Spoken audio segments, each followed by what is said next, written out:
everybody, and welcome to Carving It Up Live right here on YouTube, as well as on Instagram and on Twitter. As always, I'm Bryson Carver. Appreciate everybody stopping by on this Monday. Loaded show on tap. Obviously, a lot of NBA Finals.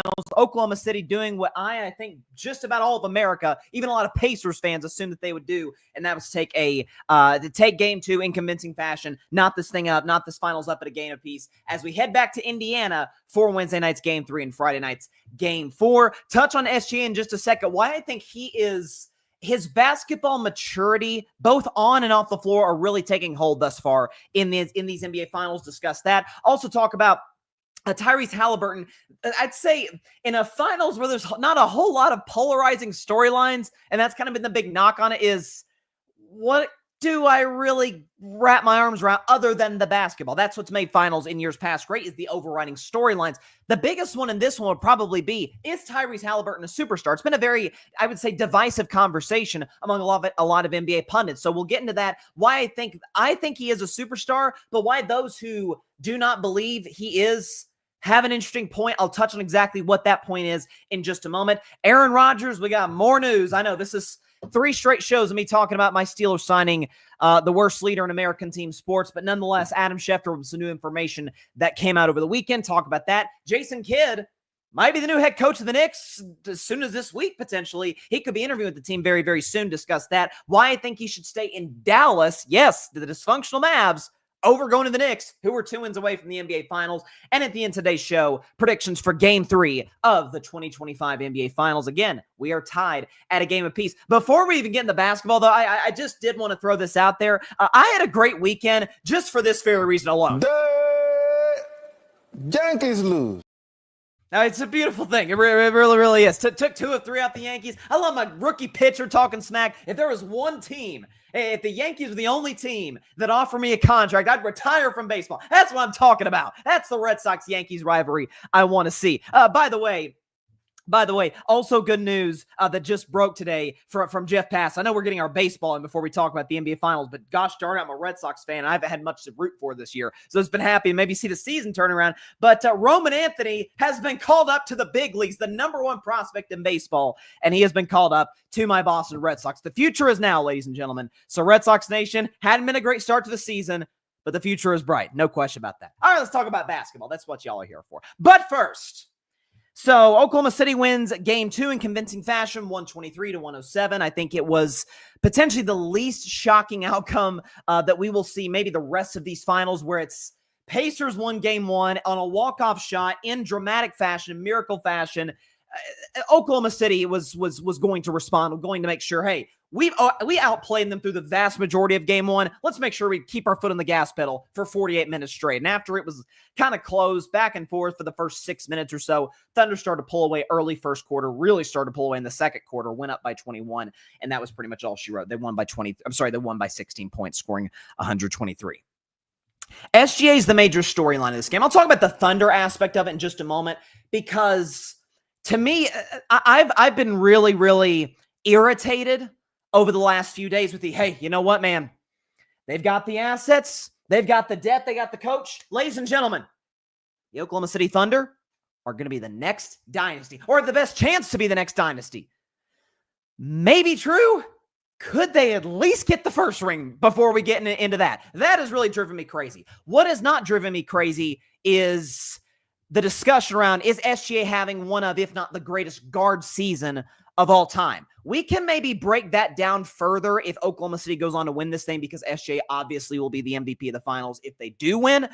It's a discussion. There's no question about that. We can show you what SGA has done as it relates to from a historical standpoint. We can go and put up these numbers right now.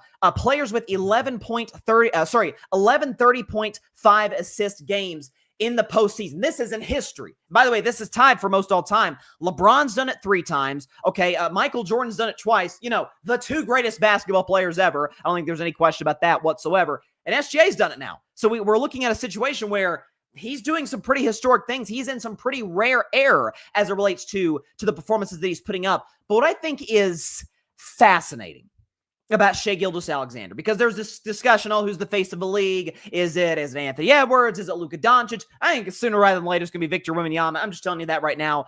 Yeah, whatever, international guy, they can't be the face of the league. Funny, Shohei's the face of baseball, but we don't talk about that. Either way, you think about what SGA gave in game 1.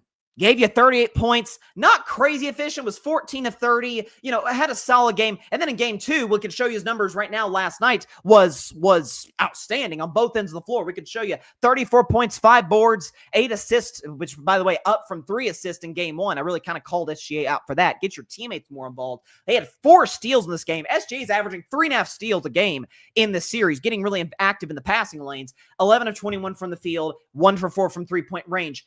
It's not just the performance on the floor. It is, take a listen, and I have been on this for years, mostly as it pertains to quarterbacks. This is why one of the many reasons I love Dak Prescott is because it's why I love Mahomes. It's why and Lamar Jackson, like certain guys, man, they are just nails behind a microphone. It's one of my critiques of Josh Allen. Like, I feel like you're nervous when I watch you on the field late in games and at the podium. Not saying you're a choke artist, but like, I need a little bit more stability, outward stability from my franchise. And in the case of Josh, outstanding quarterback. And it applies to NBA superstars as well.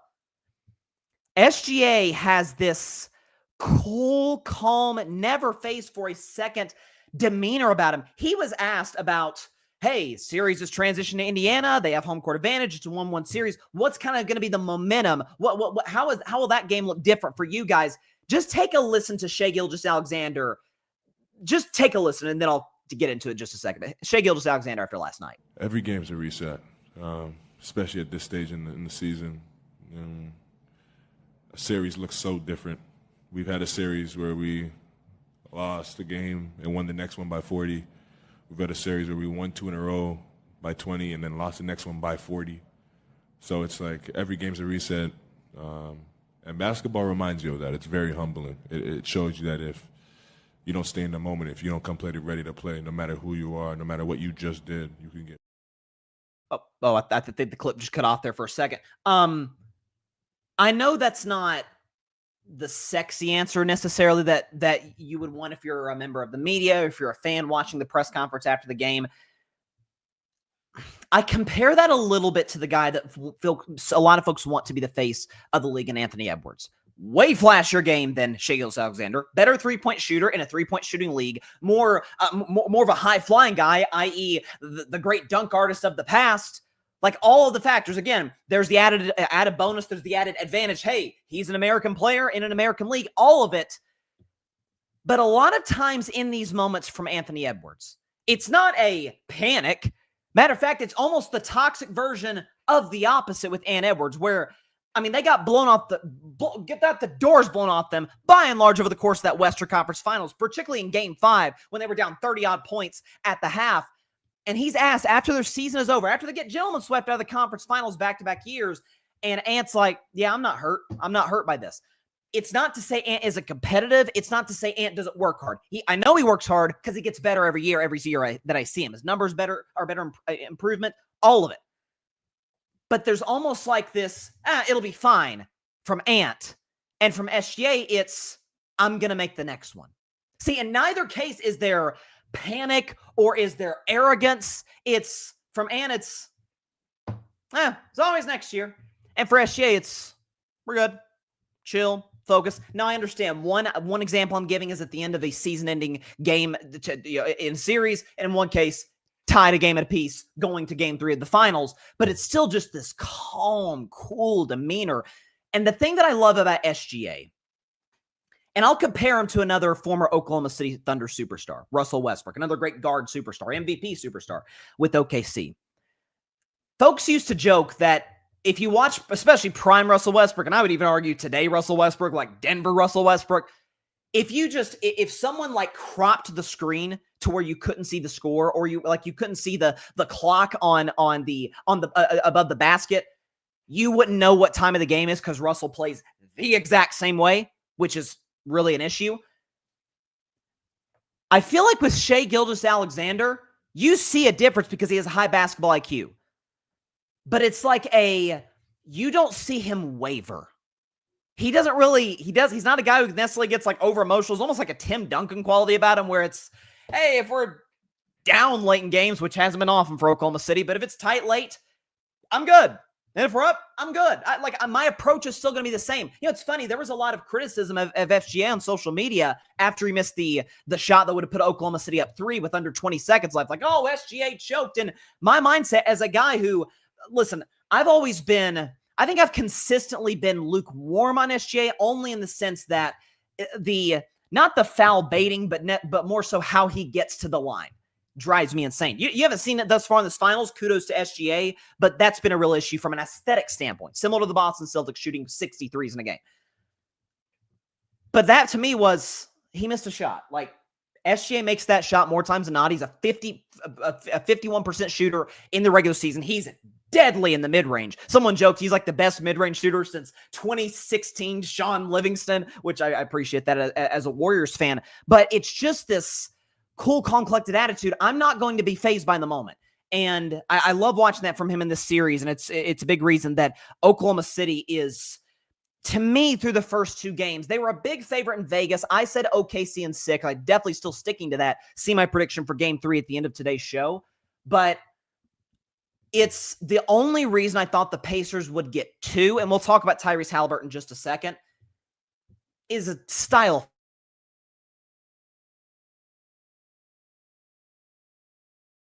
Yeah, microphone's still some issues there. Hopefully microphone's back. I apologize for that. No, but Oklahoma City's got the best defense by a long shot in the NBA. We know that. In half court, we saw it last night. I mean, even Alex Caruso, one of the smaller defenders, great defender, by the way, but is guarding a much bigger and longer player in Pascal Siakam on the perimeter. They think this is third quarter and just put the clamps on him.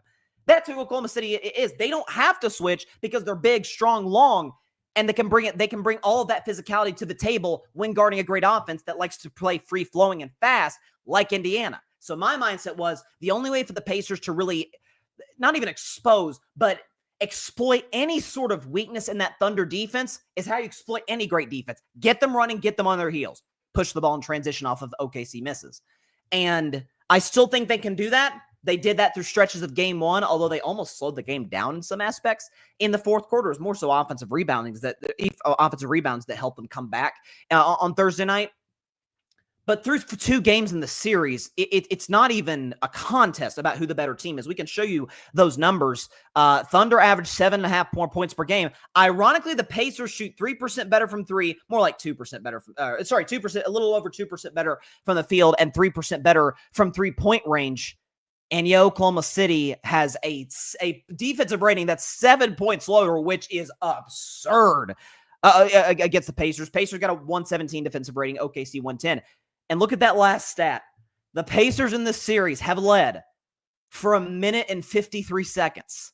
The Thunder have led for 91 minutes and 20 seconds. Again, it's tied. That, like, if you saw that, if you're a Pacers fan, we haven't even led for 2 minutes in this series, and it's tied. We got home court advantage. Hey, we're in pretty good shape. If we can, worst case, split at home, best of 3 series, OKC's got 2 the next 3 at home, but we can steal another one, maybe close that in 6. Like, that's the mindset if you're an Indiana Pacers fan. But just watching the series, like, it's pretty obvious who the better team in this instance is. And that transitions me now to the Indiana Pacers, and in particular,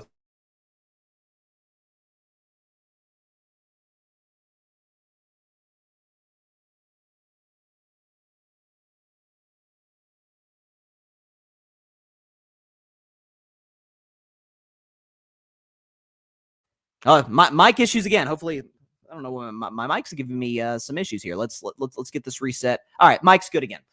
Getting back to what I was saying, though. To put it mildly, this NBA Finals is devoid of big, controversial, overarching storylines. It's just not that compelling of a series from a story standpoint. From a basketball standpoint, I think it is. That's why I thought it'd be closer than folks thought, just because of the contrasting styles of play. Best offense, best defense, all of it. But the big thing, I guess, that people are sort of divided on in this series is Tyrese Haliburton a superstar? 5 years in, back-to-back third-team All-NBA. He's got his team to the Eastern Conference Finals last year before he got hurt early in that series. Got his team to the NBA Finals this year. and had the game-winning shot in game 1. By the way, 4 game-time or game-winning shots these playoffs, 13 for 15 this season. Under a minute left, chances to tie or take the lead. Tyrese Haliburton, again, 13 for 15, which is unreal numbers. But I think what is fascinating about this particular player, and those that do not believe he is a superstar, I'm not in this class, but watching that game, because keep in mind, the Pacers have been up 2-0 in every series they played. Up 2-0 on Milwaukee, up 2-0 on Cleveland, winning both games on the road, up 2-0 on the Knicks, winning both games on the road. So as much as we all expected a Thunder blowout, even if they would have somehow found a way to lose this game, it would have been shocking, but not necessarily because of the team that would have done it. It's like, well, Indiana's done this. Is all of their playoff series they've done this. Wasn't the case. But if you're a guy or a man or woman who doesn't think that Tyrese Haliburton is a superstar, and you watch that game, and even me who does think Tyrese Haliburton is a superstar, who does think that, watching that game, and he scores 17 points, by the way, with the overwhelming majority coming in the second half when the outcome had already been decided, kind of some empty calorie garbage time points. You sit back and you're like, he scored 17, had little offensive impact in terms of shooting the basketball, and you're not surprised at all. If you look at any of the 12 best players in the league, I feel like that's like almost out of nowhere, kind of like the general consensus that we as a basketball media have come to is there are 12 superstars in the league. If you look at any of those guys and they scored and they had 1 field goal made in the first half of that game, I mean, we are annihilating them. We are annihilating Shai Gilgeous-Alexander, Steph Curry, Nikola Jokic, Giannis, LeBron, Luke. We are killing these guys. Kevin Durant. We're all over these guys over the course of the buildup before the next game. Man, you had 1 shot made in the first. Are you kidding? My retort has been Tyrese is the Chris Paul mold. Prime Chris Paul mold to be a superstar. Averages around 20 points, hasn't quite gotten there yet. Matter of fact, no Pacer scored 20 in the first 2 games, which is it's an unbelievable credit to Oklahoma City. But, not more or less 20 points, more or less 9 to 10 to 11 assists a game, which is around where Tyrese Haliburton tends to be. But I'm going to be clutch. I'm going to make my teammates better. I'm just not necessarily going to go for 40 every 7th night. Like, that's just not the type of superstar he is. And if you look at we have a big graphic here, so stay tuned. I'll try and break it down for those that are listening to the show. We have a big graphic here for, what Tyrese has done as it pertains to scoring in the playoffs. Here you go. So first round against Milwaukee, 10, 21, 14, 17. In the closeout game, he had 26 in the game-winning layup. So he averaged 17.5 points per game against the Bucks. Against the Cavs, 22, 19 with the game winner, 4, 11, and then 31 in the closeout. Average, again, 17.5 points per game in the series win against Cleveland. Eastern Conference Finals against the Knicks, 31, including the Reggie Miller choke shot at premature, obviously, at the end of regulation, 31 points. 14, 20, the 32-point triple-double, 8, 21. Averaged 19 points per game in that series. And then thus far, he's averaging 17.5 points per game. That's, again, 14 points, including the game winner in game 1, 17 points last night. Again, a lot of those were kind of garbage time. Game had already been decided. We knew Oklahoma City we knew this finals were tied about mid-third quarter, if we're being honest. And OKC kept going on these runs. So I think it is the thing for Tyrese, because I'm seeing a little bit, man, you got to take more shots. I don't want a guy who has been very successful playing a certain style of basketball and has gotten immensely better year after year after year, has gotten his team to the finals playing this exact same style of basketball, to completely remake his offensive aggressive approach. Like that, I don't think that's the way to win an NBA Finals when you're an underdog. I do think, though, when you're watching that game too, and I think Richard Jefferson, who did a great job at ABC last night, so did Mike Breen Dorisberg, but Richard Jefferson kept pointing out last night, every time Tyrese Haliburton would jump in the air and maybe have a decent look to get a shot off, he passed the ball out. Whereas in the half-court defense against OKC, particularly when they have, and by the way, did I not call Mark Daigneault out after game 1? Not for the lineup change, not putting Case and Wallace in and going smaller, but for not playing Hartenstein and Holmgren a single minute in the game. He did. OKC defensive interior was outstanding. There's no question about it in the restricted area. But regardless, against a half-court defense like this, that can just throw great defender after great perimeter defender, great rim protector. Hartenstein, Holmgren, Lou Dort, Caruso, SGA will guard you. All of these guys, sometimes you're just not going to get a great shot. You got to take the best one that's available. Like, you're going to get open looks against the Knicks in large part because Thibodeau is running his guys into the ground. You're going to get good looks against a beat-up Cavs team who is a regular season team to begin with, and you're darn sure going to get a lot of looks against a bad Milwaukee Bucks defensive team absent Giannis. And so sometimes, again, it goes against what, quote-unquote, the smart basketball would be, where it's don't settle. And I'm not saying, like, take shots early in the shot clock. Don't rush it. But there's just some instances, the way the game is flowing, the way that game was going last night, there's only so many okay looks that you're going to get as the best player on that basketball team, particularly when Pascal Siakam doesn't have it going. He only goes 3 for 11 in this game.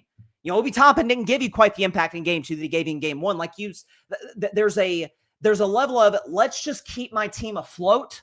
Let's have this within, similar to game 1. 12 points. We can go on one fourth quarter run. All of a sudden, it's an interesting game again. I'm not saying that would have changed the outcome. I think Oklahoma City was intent. We are not blowing this thing again. We are not going down 2-0 the way that the Bucks, Cavs, and Knicks did at home. Or the Bucks was in the first round on the road. But regardless, we're not going to make that same mistake. We're going to Indiana 2-2. SGA is going to put us on his back.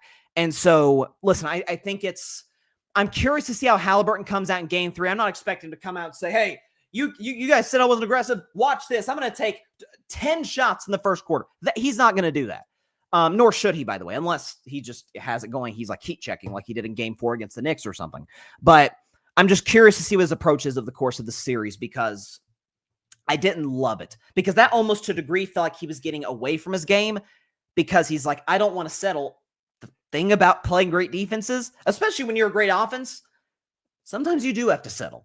So listen, again, not a surprise, the final outcome of this game and how it played out. I had Oklahoma City winning, I think, by 22 or something. They won by 16. They were up by 21 points plus throughout the course of that game. So, yeah, it's, again, we can put the graphic up one more time just to sort of reemphasize it. Like, OKC's far and away been the better team this series. Again, the key stat, you can look at the points per game and the field goal percentage the Pacers actually went out, which is actually a credit to OKC. But defensive rating, it's not close. Thunder.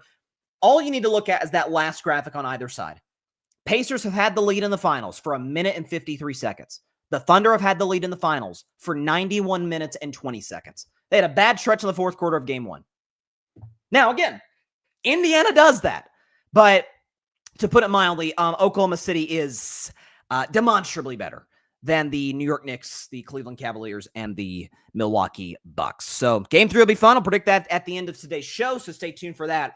But listen, the thing we do have to remember as well, because for those that don't think he's a superstar, unless he just, rests on his laurels, like, he's going to get better. Like, he seems like a hardworking kid, great teammate, good leader. Like, he's going to get better over the course of his career and over the next few years. Like, Tyrese, if you don't think he is now, he's going to be a superstar. And so, yeah, like, I think there's no question about that. So, Thunder win game 2. No surprise there. It's tied 1-1. And is it 5.5? Last I checked, it was Thunder minus 5.5. By the way, at Indiana, which is a great home court. Yes, it is still 5.5 OKC. And so I'll predict the game. And obviously what I think, if I were a bet man, of course, as the segment goes during the football season, how I would approach betting the series if I were a bet man, particularly in game 3. Be back after the break. But when we come back, this is 3 straight shows since Aaron Rodgers signed with my Pittsburgh Steelers. And it's been, frankly, thank God for the finals to distract me from this. I know people are just incredulous about the matchup we got, and it's not ideal. I get it. But as a Steelers fan, it's just a great opportunity for me to get away from the Rodgers story in and of itself. Because Adam Schefter came out with more information on Aaron, and it to me is a pretty clear indictment of Aaron, and not necessarily for the reasons that you think. Tell you why in just a minute on Carving It Up. Stay tuned.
Microphone issues, man. I'm telling you, it's been like just off and on today. Welcome back to Carving Up Live. Appreciate everybody tuning in as always. So here's what I find fascinating to our only NFL story today. We might touch on a little bit of Shedeur Sanders because what appears to be coming out of Brown's camp is pretty positive as it relates to the son of the great Deion Sanders and the former quarterback at Colorado. Let's talk about another AFC North quarterback, the newest one, Aaron Rodgers, who signed or is, I guess, has signed with the Pittsburgh Steelers over this weekend. The Steelers posted a horrifying picture, and Steelers fans, feast your eyes because it made me want to vomit.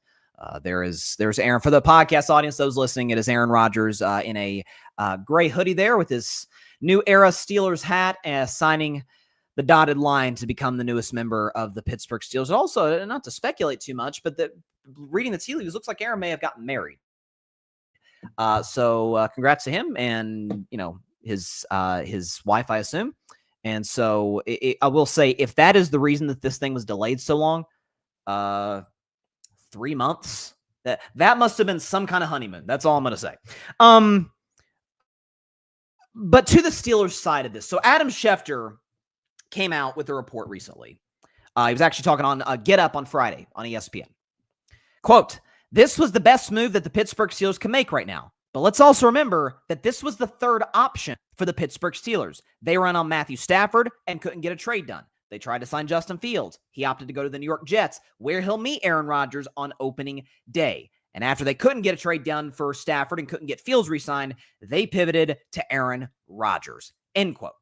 So Schefter, point blank, again, the most informed insider, in the NFL, I think it is a fair assumption to make, is he's like, yeah, this wasn't even necessarily the Steelers' first approach at the quarterback position this offseason, because we know that's been a position that the Steelers have failed to fill really since Big Ben suffered that elbow injury in 2019. I pointed that out multiple times. The Steelers were 0-2. Big Ben hurt his elbow. The Steelers could have said, hey, great quarterback draft next year. We can just draft Big Ben's replacement in the 2020 draft. Instead, they traded a first-round pick for Minkah Fitzpatrick, all to go 8-8, and they missed out on either Burrow, Tua, Herbert, Love, or Hurts. So great move, obviously, by the Steelers in the 2019 season. I think that's really been the first domino that fell that has gotten us to this point in 2025 where Aaron Rodgers is a Steeler. So to Matthew Stafford, I got to admit, looking back, because apparently according to Schefter, that was their first objective. And I think that was a lot of teams. The New York Giants, most notably, they wanted Matthew Stafford. He was far and away the best quarterback on the either trade or free agent market by a long shot. Looking back, folks, maybe I'm wrong. Maybe I'm wrong. I don't think Stafford ever really wanted to leave the Rams. I think that was a play to get a new contract, which, by the way, is good business by Matt. His career's almost over. He suffered some injuries. The Rams are a Super Bowl contender without question. They gave Philly a run on the road in snowy conditions with multiple turnovers, and they could have won that game if Jalen Carter doesn't make the play of the game and making a play on Stafford late when the Rams were in the red zone. So, that is a Super Bowl contender. I think Stafford was trying to make sure I'm going to get compensated and I'm going to compete, and then I'm going to retire either next year or the year after. So I don't necessarily doubt that the Steelers pursued Stafford, but two things. One, I don't think he was leaving. I like the whole, man, the Giants could get, why? Because his brother's on the coaching staff. Why would Matt end his career this way after he's completely rewrote his reputation as a guy who couldn't win, and now he's with McVay and these weapons. Why would he leave? He didn't. Even if he did end up a Pittsburgh Steeler, it's obviously an upgrade over Aaron Rodgers. That's putting it mildly. In terms of arm strength, leadership, he at this point moves better than Aaron. He's, infinitely more clutch than Aaron. Just look at the numbers. It's not even close between those two.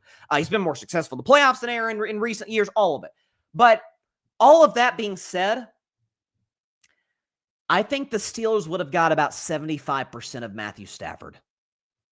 Because the O-line has problems, because Arthur Smith, who is not a bad OC, particularly as compared to his predecessor, Matt Canada, who I don't know how he was even employed as an NFL coach. Honest to God, I don't. Arthur Smith is an okay offensive coordinator. He's not Sean McVay. He's not Sean McVay calling plays. The Steelers' offensive roster has talent. It is not the Rams, especially now that the Rams got Devontae Adams as their number 2 receiver to Puka Nacua with the running game that they have, which is better than Pittsburgh. O-line's better than Pittsburgh. And again, offensive play caller, way better than Pittsburgh.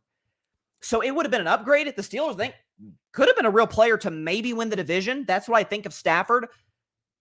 You wouldn't have got Matthew Stafford, LA Rams Super Bowl champion quarterback, I don't think, with some of the offensive limitations this team has. Which is why I think we need to have a couple bad years and then rebuild the O-line, get a quarterback, but what do I know? The second option, Justin Fields. This is what I think is interesting.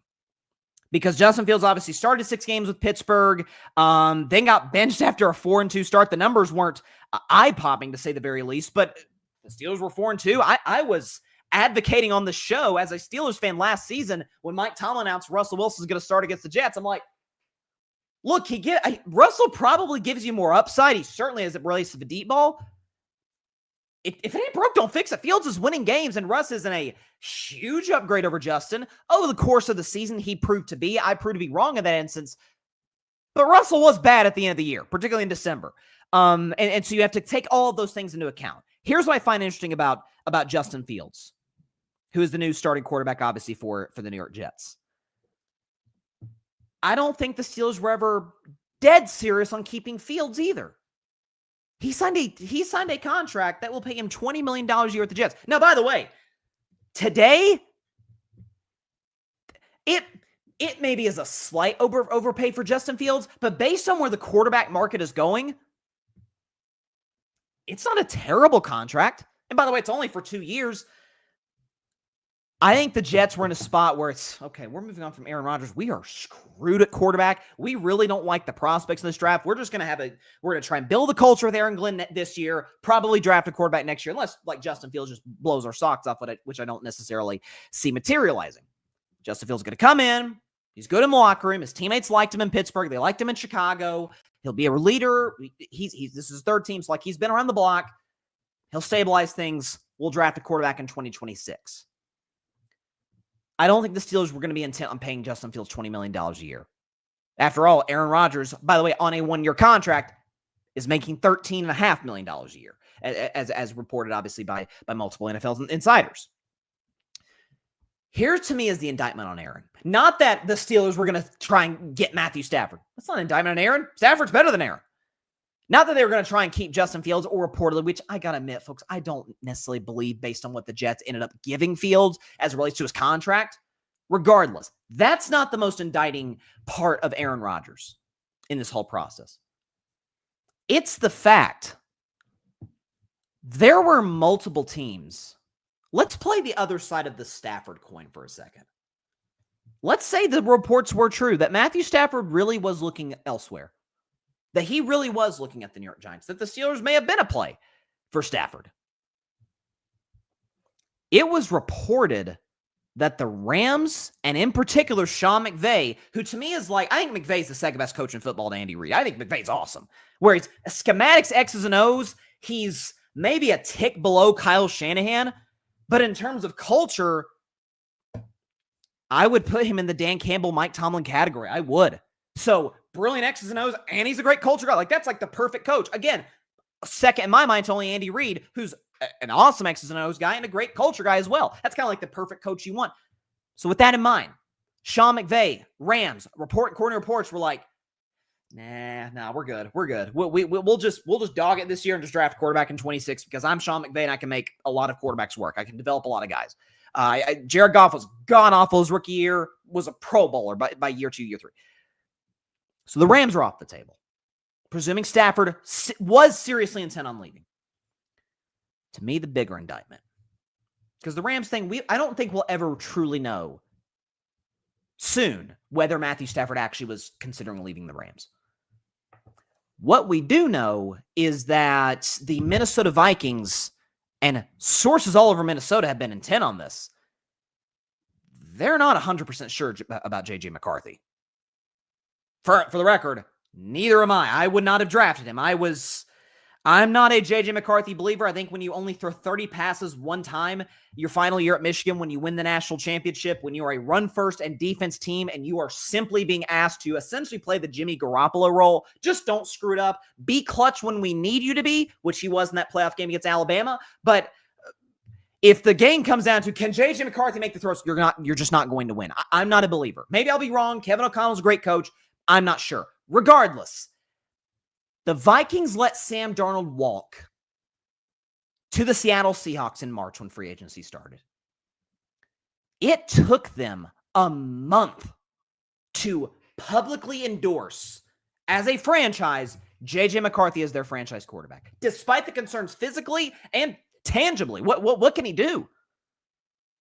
With Aaron Rodgers on the market, which, for the record, I said back when I was in Disney World, I actually said on the show, I actually think Aaron would be pretty good with the Vikings. I mean, Sam Darnold was viewed as a backup. Again, younger, moves better than Aaron, better arm at this point than Aaron. But nobody expected Sam Darnold to win 14 games. Not saying Aaron's going to do that, but could Aaron win 11, 12 games, compete for the NFC North, and the Vikings be a live threat in the playoffs in the NFC? Sure they could. I've said Aaron is not close to the player he was. Never said he was trash. Never said he was a backup quarterback, the way that some viewed Sam Darnold coming into that season. He might have actually worked. And the Vikings and Kevin O'Connell, brilliant offensive coach, just like Sean McVay, brilliant offensive coach, said, "No, we're good. We're good. We're good." Matt LaFleur, Aaron's second to last coach. The second Aaron wasn't great anymore. Despite, I remember talking about it on the show going into that 2023 season, the first year the Packers had without Aaron Rodgers with Jordan Love. It was very mixed reports coming out of Packers camp.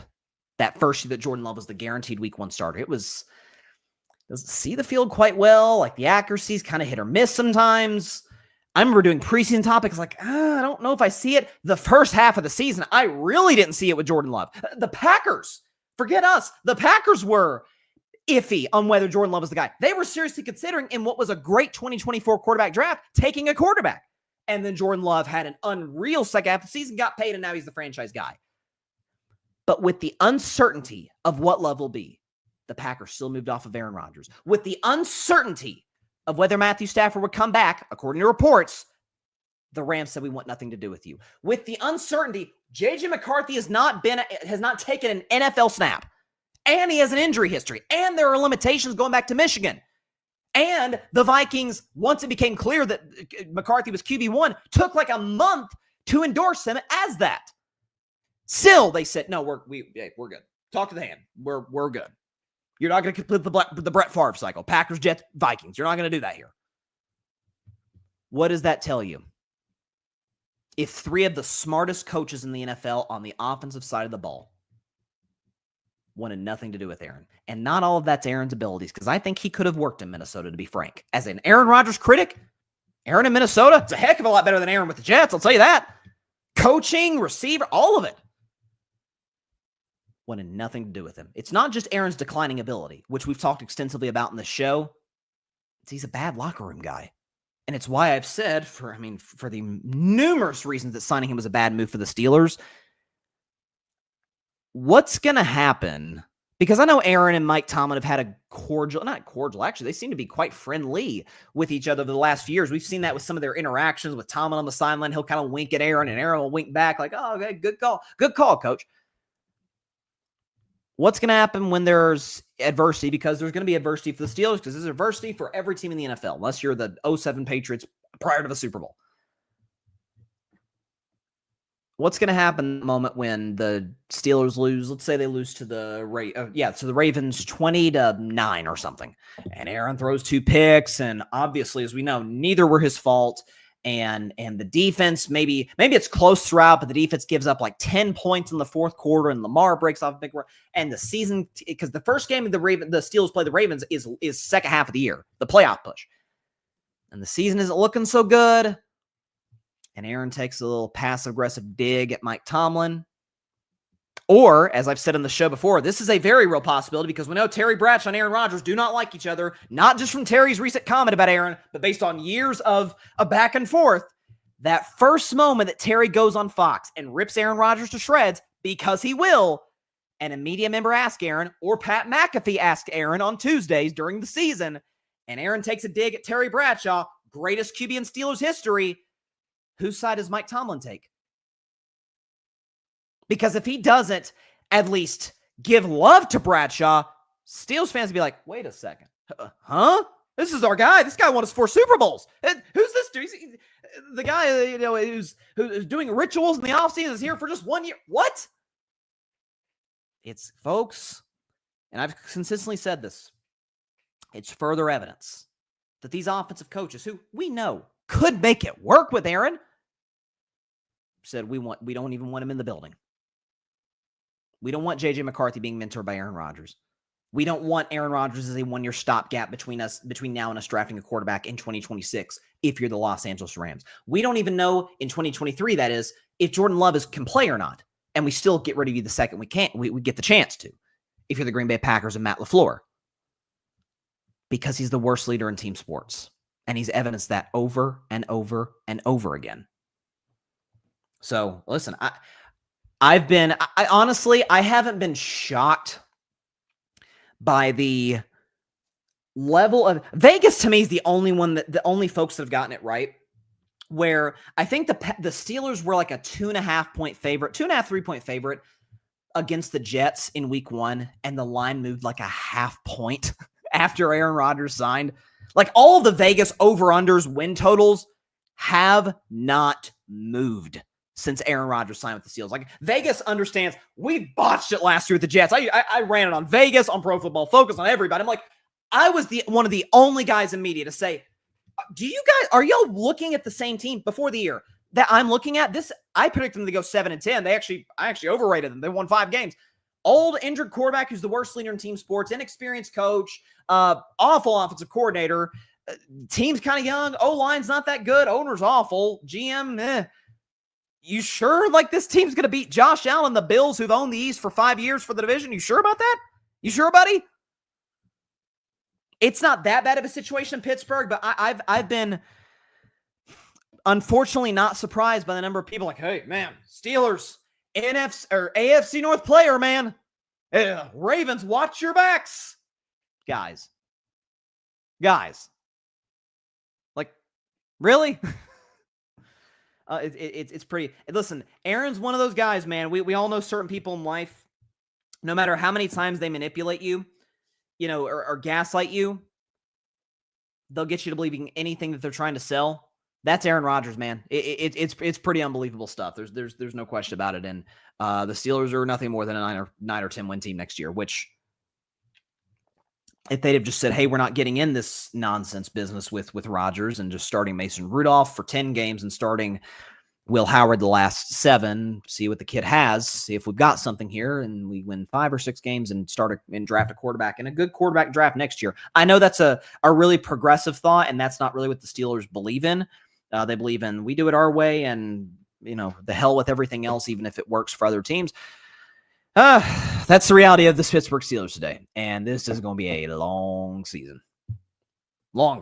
I must admit, I'm an NFL fan first and foremost. I always look forward to the year. Week 1 can't come soon enough. I think I looked on my phone. I think it was 13 more Sundays till we get NFL football.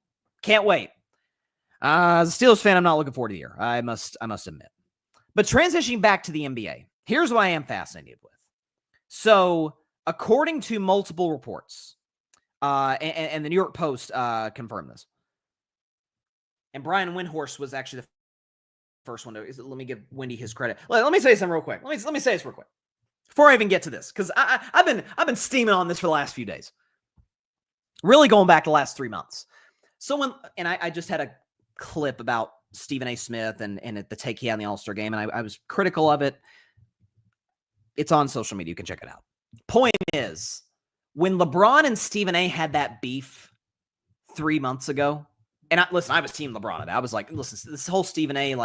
As a father, I'm like, dude, let's compare Bronny to the other guys drafted around his area. Bronny's actually been far and away better than all of those guys. But regardless, when that was going on and LeBron went on the Pat McAfee show and was ripping Stephen A, I'm like, okay, that's not surprising. Like, we know they have a beef. And by the way, Windhorst acting like he knows me. I'm like, what the heck Windhorst do? Like, and by the way, even if Windhorst has tried to get more access than maybe LeBron and his camp are comfortable with, that's privacy. He ain't going to expose the man who's universally beloved among journalists and NBA players alike. He ain't going to expose the man like that. Come on. So, and then even, listen, Wendy took the dig at LeBron and Steve Nash's podcast, the Mind the Game podcast that LeBron initially did with JJ Redick. It's a great show. Great show. If you're a basketball nut, X's and O's person, it's a great show. They had Luke on recently. Very fascinating. And Wendy was saying, hey, this show won't be as entertaining as others, as folks think it'll be, breaking down, pick and rolls and off-ball screens. This is no fun. The show's got nearly 1 million subscribers, if they haven't gotten there already. Rapidly growing show. And Braun takes another shot at the Mind the Game podcast, and LeBron take another shot at Windhorst, which I think LeBron might have actually deleted the tweet. Like, I'm a LeBron fan. Wendy didn't ask for none of this. Come on. Listen, I love some LeBron James. I'm Team Wendy all the way on this one. That's nonsense. Either way, getting back to it, Brian Windhorst, ESPN, reported today that Jason Kidd, Hall of Fame guard, one of the 75 greatest players of all time, head coach of the Dallas Mavericks for the last 4 seasons, that there's some mutual interest between Kidd and the New York Knicks, who obviously are looking for a new head coach and have been since last week. So according to Wendy, if we can pull this up here, this says that Kidd remains under contract with the Mavs, but the Hall of Famer is intrigued by the Knicks gig. A source said, confirming reports Monday from ESPN's Brian Windhorst. So I heard one person bring this up. I think it was actually Nick Wright. Shout out to Nick. Does a great job. That the Knicks going out and getting Jason Kidd or trying to pry him from Dallas might be a play to get Giannis, because Giannis was very close to Jason Kidd when Kidd was the first coach Giannis ever had when he was drafted in 2013 by the Milwaukee Bucks. He was the coach there, I think, for 4.5 years. They moved on from him. It was kind of a controversial firing. Giannis did not like it at all, publicly voiced his displeasure with the franchise, all of it. And now with the very real possibility Giannis will not be a Buck very, very soon, and the Knicks being one of the teams, certainly among the contenders in play for Giannis, I don't think they have the assets outside of Cat. Regardless, trying to get Giannis Antetokounmpo, getting Jason Kidd might lure him over there. That may be the case. And if it is, then I get it from Kidd. If Kidd and Giannis have talked behind the scenes, I understand that. If not, I got to admit, if I were Jason Kidd, I'd stay with the Dallas Mavericks. And I know that they have had, between February and up until the lottery in early to mid-May, Mavericks fans had about as bad of a 3-month stretch as any American sports team fan has ever had in their lives. Like, honest to God. We could be a contender. We just went to the finals last year.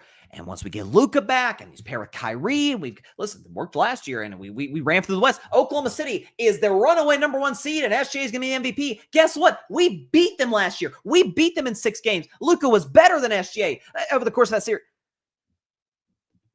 We traded him in the middle of the night. He didn't even know about it, and we just traded for a great player, but a big who can't stay healthy. And then, by the way, immediately after playing his first game with the Mavs, gets hurt. And then Kyrie, because he was overworked, because he had to shoulder so much of an offensive load with Luka gone, he blows out his Achilles maybe. And now the season's just gone to hell. And now you're out in the play-in tournament. And by the way, right before the playoff tournament, Luka comes to your house, cooks you for 48 minutes.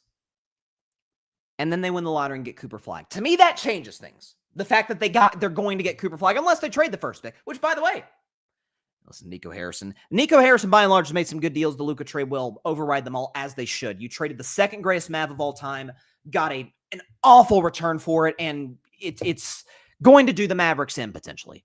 Unless Cooper Flagg hits. Which Nico deserves 0 credit on, by the way.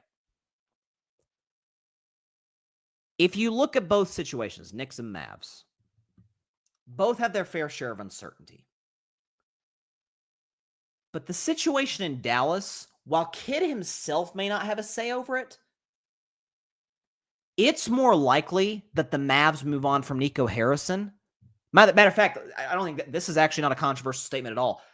It is infinitely more likely that the Mavs move on from Nico Harrison than that James Dolan sells the Knicks. I know that Leon Rose and Tibbs had, particularly Leon Rose at Worldwide West, had more say on the Knicks than really any executive has had with the Knicks, really in the Dolan era, because as my guy, one of the reasons I got in this business, one of my inspos, Colin Cowherd, said, because Dolan, the businessman that he is, might have actually been more fascinated and intrigued with the building of the Sphere in Vegas than with the Knicks. Now Leon Rose can have more control, do a great job, put together a roster that makes sense. Tibbs can coach the way that he wants to coach, and now we're in the Eastern Conference Finals. Reports are that Dolan's got a lot of say in who the next head coach is going to be.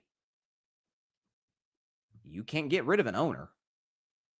You can get rid of a GM. Kidd can't get rid of Nico Harrison. But Dumont, I think, is the owner in Dallas. He can. They can get rid of him. Mark Cuban still is in the franchise. He has say. I'm sure he wouldn't be devastated if Nico Harrison, if the Mavs move on from him. I'm sure he would have an opinion that holds weight in the Dallas franchise. Matter of fact, I know he would. Now you've got a squad. Cooper Flagg's one of the more intriguing NBA prospects we've seen in some time, probably in the last decade or so outside of Wemby. Kyrie, to me, Kyrie and AD are the main concerns, because if Kyrie comes back next year, what impact is he going to have? Then when he comes back the next year, man, at that point, that'll be year 16 for Kyrie Irving with a lengthy injury history. It'll be year, I guess, 14 for Anthony Davis as far as healthy seasons played. The Knicks are immensely more likely to win a championship than the Dallas Mavericks. I get that. But there's that cloud of dysfunction that could come around at any second because of the man that owns the New York Knicks. The Dumont family hasn't necessarily proven enough thus far, because Cuban was the owner for so long before he sold the team to him, to really kind of make their mark. I guess the big knock on him is he didn't override Nico Harrison in trading Luka Doncic. Like, I guess that's that. But it was still, the blame goes on Nico. Nico was the one who initiated that with Rob Pelinka. He called Pelinka, was like, hey, you want Luka? And Pelinka's like, dude, huh? I would give anything to have been able to, like, be a fly on the wall for that conversation over the phone. I guess if I'm a fly, I can't hear the conversation. But either way, I wish that conversation had been recorded. I just would have loved to hear Pelinka, like, is this, like, you're not Jeff Holbrook's son, right? Like, this isn't a prank call. This is Nico Harrison, the GM of the Dallas Mavericks, calling me and asking me if I want one of the 5 best players in the NBA. And all I got to give up is Anthony Davis and a couple of players. You sure? Like, 100%. I can't imagine that conversation. But Nico's going to be moved in the next year and a half, potentially. Dolan's not going anywhere. The Knicks next year? Ooh. Now, again, I take back everything I say. If this is, as shout out, one of my guys, Nick Wright, would say, shout out to him, is a play for Giannis, well, then the Bucks are probably the favorites to win. And not probably, they are the favorites to win the East next year, because Tatum's gone. I mean, it's fair to say, insert Giannis on a team that lost in 6 to the Pacers. They beat the Pacers. I mean, look at the rest of the East. Cleveland is a regular season fraud. Like, the Knicks are the runaway favorites, I think, to win the Eastern Conference. The problem is, I don't know if they have the assets. Unless it's a play for Giannis, if I were a kid, I would say in Dallas. I would. Or wait for another better opportunity down the road, potentially. So that's what I would do if I were Jason Kidd. Okay, John's got a suggestion. Mark Jackson. Stephen A. said Mark Jackson today on First Take. So, well, listen, first of all, for Mark, I would be ecstatic for him. I think the fact that the way that he was blackballed out of the NBA after the Warriors fired him in 2014, and I'd say it probably didn't help that Kerr took over a really good situation and then made it a dynasty. Because listen, folks that don't know my stance on Mark Jackson, I've always, like, I have immense respect for the man, the basketball intellect. I think he was a great broadcaster. People didn't like Mark Jackson as a broadcaster. Now, like, dadgummit, I miss Mark Jackson. Hand down, man down. I miss Mark Jackson so bad. Mama, there go that man. Point is, He took over a Warriors franchise that in the state of California was Clippers North. An abject mess. Steph Curry the year before was literally, that was Steph's second year in the NBA, was literally sitting fourth quarters. Was getting benched fourth quarters. Steph Curry. And not the Steph he is now, obviously, but emerging player, great shooter, 9th overall pick. 7th overall pick? I think Steph was the 7th pick in the draft. Either way, pretty sure he was 7th. Either way, I should know this. I'm a Steph Curry fan. And within 2 years, had them as a playoff team, had them winning a series against Denver. Within 3 years, had them as a 50-win team. And there were some internal stuff in the organization with Mark Jackson. The biggest knock to me on Mark was the offensive system he ran, the pick and roll system he ran was a little bit too reliant on Steph Curry to play kind of the role that Jalen Brunson plays, which he could. Steph averaged 24 a game as a young player. He was an all-star, but Kerr takes over, institutes hey, you know who takes a shot? The open man. Well, Steph Curry's going to get open a lot because he moves better than any player in the history of the league without the ball. And then Steph Curry turns into a league MVP, and then the next year, unanimous league MVP, and a champion, and the lead man of a dynasty. That said, because Mark to me is the greatest culture-building coach beneath like the elite tier in the NBA. But because it's New York, because of the equity he has in that city, I'd imagine with that fan base, I'd like it. I would. Because while there are limitations to Mark the way they were with Thibodeau, like Mark wasn't running the Warriors into the ground. I mean, Steph wasn't just gone physically in playoff series. Now, Steph was a younger player that was still. And by the way, Steph had serious ankle problems at that point. Steph had 2 straight years of, over and over and over. I remember was it 2010 or 11? I think it was 11. He had one bad ankle injury against the Spurs. He had another terrible one against the Clippers. Like, it was a real problem. It was either the Clippers or the Kings. I think it was the Clippers. And so, I don't know. I would like it. I would not be against Mark Jackson of the New York Knicks. I would not. So John in the comments, Fan Perspective Podcast, shout out to him. He makes a compelling point. Anywhere else that's a championship contender now, I don't know if it necessarily works, but because it's New York and Mark's from New York and Mark is entrenched in the culture of New York basketball, I think it could work. Alrighty, before we get out of here, we've got Game 3 of the 2025 NBA Finals tomorrow night. Let's get the background music going on. Here we go.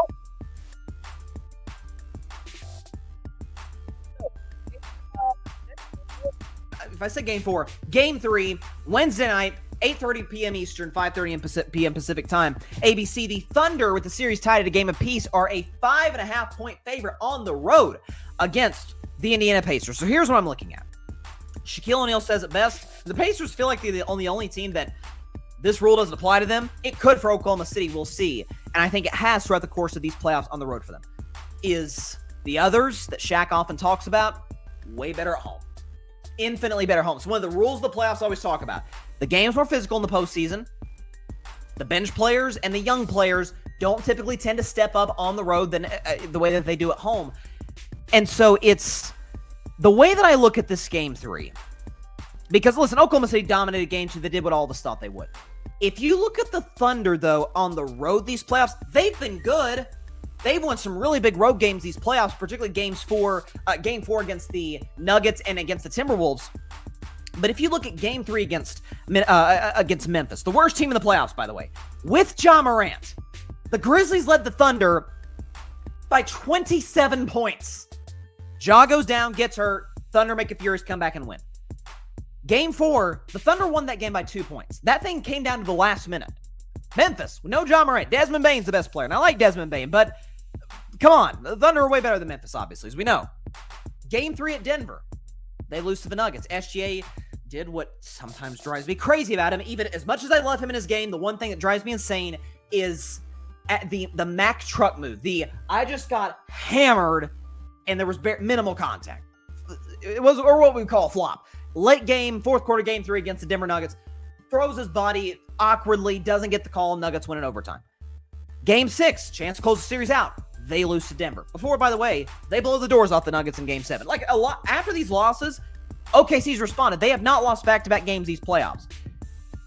And then in game 3 against Minnesota, they get blasted by 42 points by the Timberwolves. And then game 4, by the way, they won that game.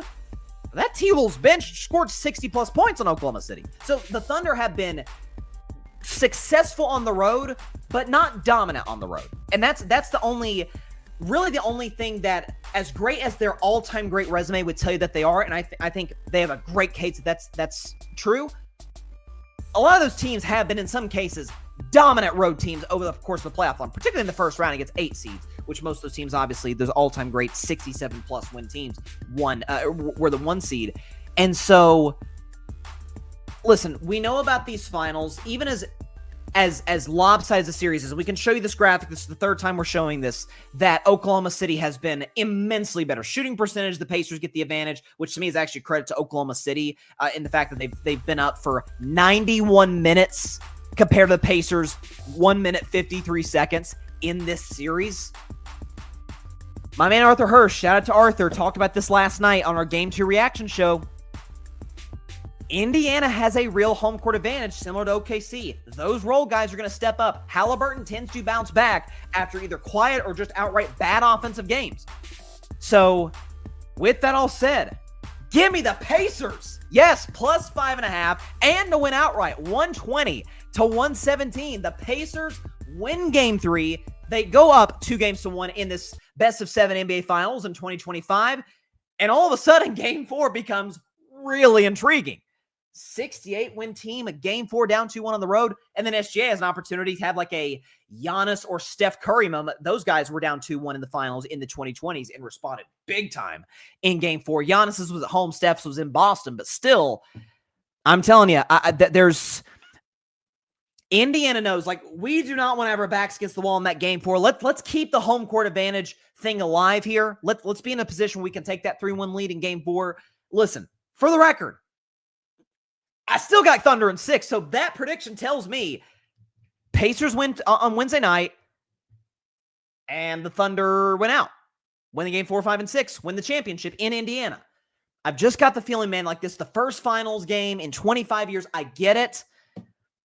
I like Indiana in game 3. Again, Oklahoma City has been a little bit of a shaky road team these playoffs. Not a bad one, but they've had games SGA talked about it in that soundbite we played earlier. Like, they've had games they've gotten absolutely clocked by Minnesota, by Denver in that game 6. Like, they've had poor moments. They were getting clocked by Memphis until Ja Morant went down. So, yeah, I think this is a close game. I think it's a down to the last couple possessions type of game. And Tyrese Haliburton tends to excel in those. So, listen, you're not going to have Aaron Wiggins coming off the bench and giving you 18 points. That's just not going to happen. So, and Chet Holmgren had an uneven game 1. At home, by the way. So he played Chet Holmgren had a great first finals game. How will he look in his first road finals game? And Jalen Williams has not shot. I think Jalen Williams is 11 for 33 in this series shooting the basketball. SGA is going to be SGA. He's going to be great. He's going to give you 30 points. He's one of, if not the best scorer in the NBA. But game 3 will be fun. I actually got despite having OKC to win the series, give me the Pacers at home. I think this is their one home win in these finals. And then the game 4 conversation becomes really intriguing. Listen, for a finals that doesn't have a lot of suspense is the wrong way to put it, because Haliburton had the game 1 winner. But for a finals that has lacked big, juicy storylines, 68-win team with league MVP who's led overwhelmingly through 2 games. Thunder have had the lead for 91 minutes. The Pacers under 2. And yet Indiana, after the game 3, has a 2-1 lead. That's a fun series. That's a fun game 4 going into Friday night. Got a few comments up in here. Frank says Indiana took the night off. The only reason I don't agree with that, Frank, is because Indiana's been up 2 in their previous 3 series. In the last 2, by the way, on the road. Now, Cleveland, you could say, was a little bit different because the Cavs were so beat up. So the Pacers said, hey, this is a prime opportunity to get another one in Cleveland with, I think Garland was out. Evan Mobley was out. Was it DeAndre Hunter was also out for the Cavs? And then game 2 against the Knicks kind of played out weird where the Knicks play a lot of close games. Pacers play a lot of close games. That's the only reason I disagree. Frank also says OKC misses many open shots. They do, but here's the thing, though. Here's the thing. They get a lot of open shots. The Pacers don't. because Oklahoma City's half-court defense is unbelievable. And that's one thing that I think is going to help Indiana in Game 3. That's the only way to really expose a top-to-bottom great defense in the NBA, really in basketball.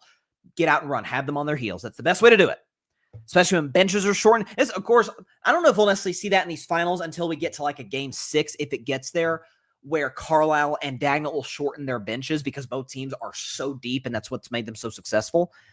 2 best records in the NBA since the calendar's flipped to 2025. So it'll be interesting. And last comment, Frank says, I was thinking the Pacers could win the series. I don't like how the Pacers looked last night. No, listen, I felt Oklahoma City would win by blowout, but yeah, you would have liked to see a little bit of a tighter, a little bit of a tighter performance from Indiana, particularly from Haliburton. So, but I've got him in Game 3. And let's see. So I'm going to give SGA, I'll say SGA drops, I'm going to say 35. I'm going to give SGA 35 points, 8 rebounds, 6 assists, that type of performance. Haliburton's the more fascinating one because we kind of know what Shai's going to give us. I'll say Tyrese drops 20. He's going to be in the 20s. He'll be the only first Pacer to score in the 20s thus far these finals. I'll say 27, 10, and 6. 27 points, 10 assists, 6 rebounds. He needs to step up, and he knows he needs to step up. So I got the Pacers in Game 3. All right, that is all the time for today's show. Appreciate everybody stopping by. As always, be sure to catch Carving It Up Live on either Wednesday or Thursday. We're still trying to decipher. Probably on Thursday will be when we're more likely to do it because it'll be right after Game 3, react to it. Whereas Wednesday, it'll be more of like a preview show. I've kind of already just previewed. So we're going to be live on Thursday night at 6 p.m. Eastern, 3 p.m. Pacific time, right here on YouTube, Twitter, and on Instagram. So be sure to check out that once it comes after Game 3. But before that, after Game 3 at 11 p.m. Eastern, 8 p.m. Pacific time, Wednesday night, me and myself, Arthur Hurst, and probably big-time Pacers fan, Paris Brown. Both of those guys are Grid Network contributors. Paris is a big Pacers fan. NBA Finals Game 3 post-game reaction show. It will be live on the Grid's IG, YouTube, and Twitter accounts. So definitely check that out. Very, very excited. Me and Arthur have had a great time, particularly after that Game 1 finish, and even so last night. So shout out to Arthur Hurst. Great guy, great contributor at this network, and you're going to see him a lot more moving forward at the Grid, particularly in the 8 o'clock spot where he is leading by a country mile. Paris Brown's in second, by the way, so Paris is doing a great job.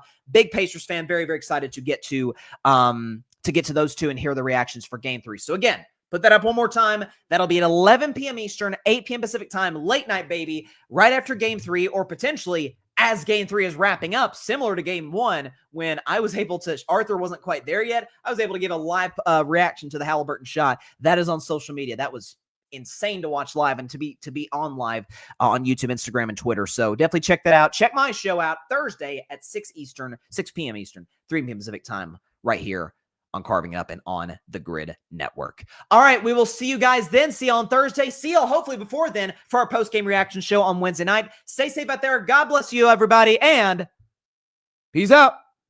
Hallie, I need you. Let's go. Thanks so much for watching the show on YouTube, and be sure to go click that big red subscribe button and check out the other clips and full shows from Carving It Up Live, as well as our other incredible content creators here on the Grid Network.